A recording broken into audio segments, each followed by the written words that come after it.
Ne prenez pas n'importe quel complément alimentaire. Avec l'épidémie, beaucoup de gens se sont rués sur les compléments alimentaires. Connaissez-vous ceux qui correspondent vraiment à vos besoins? N'oubliez pas que les compléments alimentaires contiennent des principes actifs qui doivent être utilisés avec précaution. En excès ou mal choisi, certains compléments pourraient même avoir l'effet inverse de celui recherché.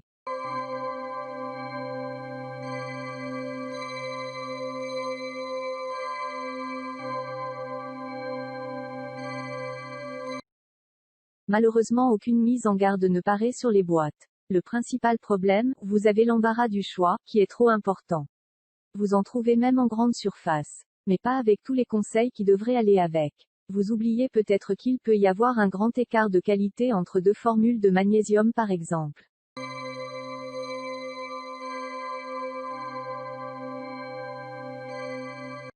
Mais surtout, il y a 3 choses que l'on ne vous dit jamais au sujet des compléments alimentaires, les contre-indications sont beaucoup plus nombreuses qu'on le croit.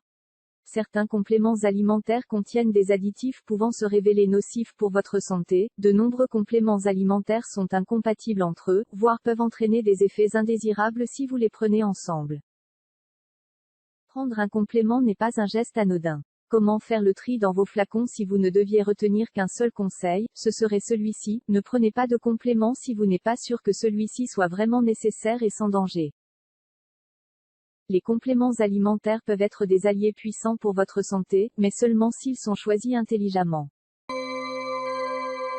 J'ai tout arrêté, sauf la spiruline et la vitamine C et D.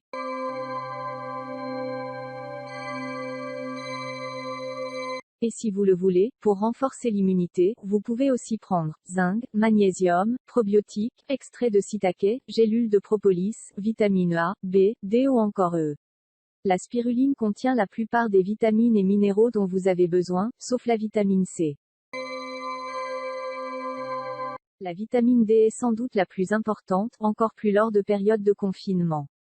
Malgré tout, soyez prudents, ne dépassez pas les doses journalières recommandées. Avec l'arrivée du froid, renforcer son immunité est un bon réflexe. Le plus important est de prendre soin de vous. Pour éviter d'éventuelles carences, la spiruline est le meilleur complément alimentaire. Aujourd'hui dans notre alimentation il y a énormément d'aliments très pauvres en micronutriments, les calories vides qui ne présentent aucun intérêt pour la santé. Pensez à compenser par la prise de spiruline chaque jour et vous serez étonné des bienfaits de cette petite algue bleue. Vous trouverez d'autres informations sur le site spiruline-avis.com.